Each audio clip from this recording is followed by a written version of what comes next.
that we have run this event, so 5th annual tee-off against CF. When we started planning this event 5.5 years ago, I would say the best decision we've made in the last 5.5 years was choosing the date. Because it has, so, I would say in 5 years, it's been between 22 degrees and 26 degrees, blue sky every single year. If anyone's getting married, pick this date. Yeah. Well, no, because it conflicts with this event. So don't get married on this date. Come here, get married next week. Anyway, having said that, maybe somebody should knock on some wood. I don't know. Actually, I don't know. There's probably not too many wood things in your golf carts. Except for John Morrissey's golf clubs. If you actually go to his bag, he's got a 3-wood, a driver, and I think even a 5-wood. And it actually is made of wood. And for those of you that have ever heard the phrase, I caught that right on the screws, if you actually go and talk to John, he'll tell you exactly what that means, because there's like a screw in each one of the faces of his golf clubs. So anyway, some quick thank yous. An event like this is not possible without a number of people and groups. So the first group I'd like to thank is the operating committee. We start this after the new year every year, and it involves obviously a lot of planning and a lot of work. So everybody that's part of the operating group, thank you. There's a lot of hours that go into this, but it definitely has paid off in previous years, and I know it will today. I'd like to thank all our sponsors. Another, certainly something that couldn't make this event go well is without the support of our sponsors. And so if you have an opportunity as you're going out to the holes today, just take a moment to acknowledge the signs that's at each of the holes. And special mention to McFarland Rollins, Crown, and Oxford Dodge, who are key sponsors for our event each year. We really appreciate your support. I'd also like to thank Hickory Ridge Golf and Country Club. This is the 5th year that we've run it here. They are terrific hosts for us. They bend over backwards to make this event go really well. Certainly if you see anybody from Hickory Ridge and you have a question, by all means ask them. But they've been terrific for 5 years running, which keeps us coming back. And lastly, I'd like to thank all of you for coming. For the most part, you guys are all extensions of us as family and friends, and cystic fibrosis is something that's touched our family very closely, and it is something that we are making progress on, and so your participation in today's event goes a long way to curing cystic fibrosis, and so really appreciate everybody being here. And for me personally, it's great to see so many friends and family that I know come out to this event, and it's almost like a great social for me, so you'll see me having a great time out in the course today. Special mention to my colleagues at TD. We've got 5 foursomes that are from TD, so thank you for coming out today. And with that, I'll hand it over to my sister-in-law, Heather. Hello. Oh my gosh, 5 years. Thank you so much for the repeat offenders that are out here today, and welcome to everyone else who is new. In 5 years that we've held this event, we haven't really spoken a lot about cystic fibrosis and why we all gather here today. And I don't want to take too much of your time because we're all like just chomping at the bit to get out to the holes. So I won't ramble on too long, but I will tell you that we usually plan to say something about cystic fibrosis at the end of the day.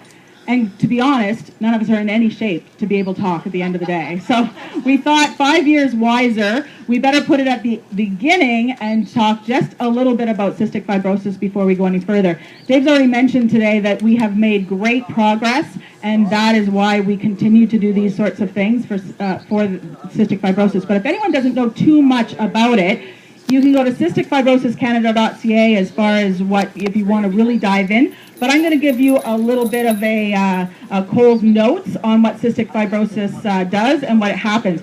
We have doctors in the house today too, cystic fibrosis doctors, so if you want to know anything more about that, I'm sure they would also likely chime in. But this is just a real basic thing. What happens with cystic fibrosis patients is that the salt chloride channel doesn't work. So all the salt leaves their bodies, well not all, I don't know about all, I don't have a percentage, but a lot and more than necessary salt leaves their bodies. You might think that that's a good thing because sometimes you think, oh, salt's bad. But in all of us that do not have cystic fibrosis, we have the right amount of salt in our mucus. This is probably why we don't talk about this at night either, because we start eating dinner and we don't want to talk about the mucus.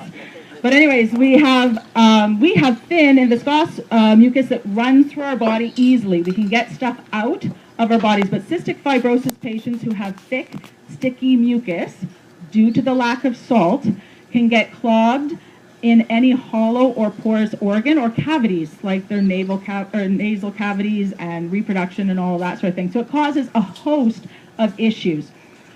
When the thick, sticky mucus gets on these organs, and mostly the lungs, infections set in.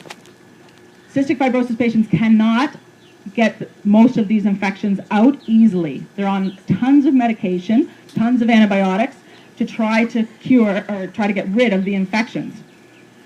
It is actually our own body's remedies that actually go to scarring what happens next. So our white blood cells goes, oh my God, it's an infection, we gotta go fight. And off they go to fight, and this causes scarring and deterioration in all of these. And most, like your reproductive system, your Lungs. diabetes, you know what, that one with the pancreas, yeah, that's the one. All of those sorts of things. And this is where the damage comes from. And unfortunately, the biggest thing is the downfall in the lungs. And that's what happens when the lungs become deteriorated and cystic fibrosis people cannot breathe. And then I think we all know it's kind of important to breathe.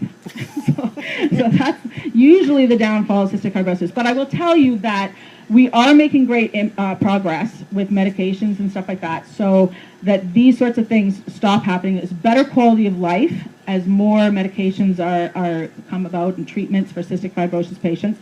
We have increased the median age from 31, even in the last little 15 years, the 15 years that we've done this, to 51. So that is amazing in itself. That's awesome. And it's all part of what you guys do here.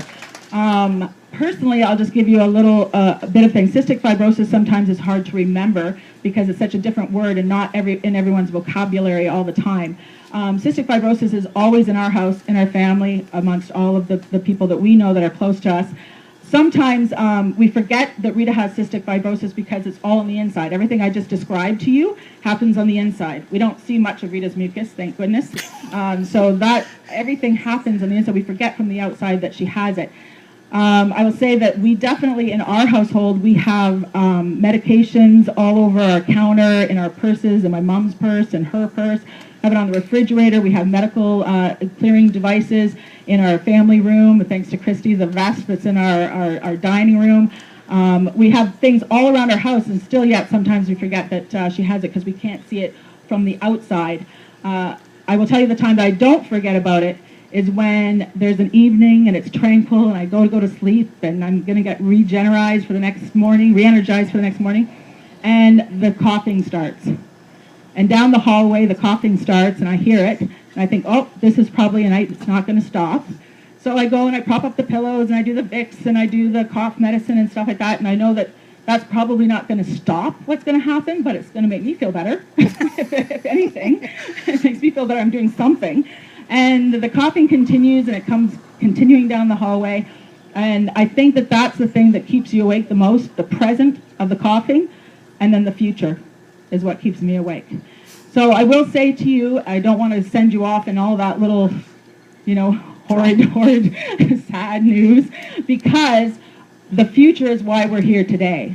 Out there golfing on this most gorgeous day and having all of this fun. It's for the future. It's for everyone moving forward that has cystic fibrosis to make sure that that coughing stops and the breathing continues. Thank you.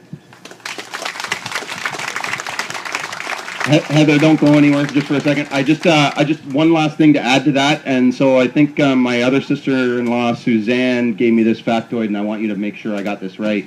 But I believe, so for those of you that don't know, this is the 5th year we've run the golf. 10 years before that, so 15 years total, we ran a 3-on-3 road hockey tournament for cystic fibrosis. So collectively, we're up to probably around 180,000 over those 10 years. But thank you.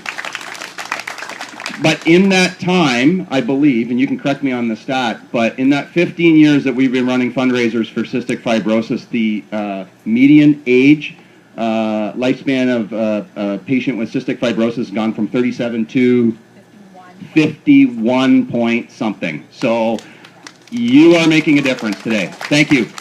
Have a great day.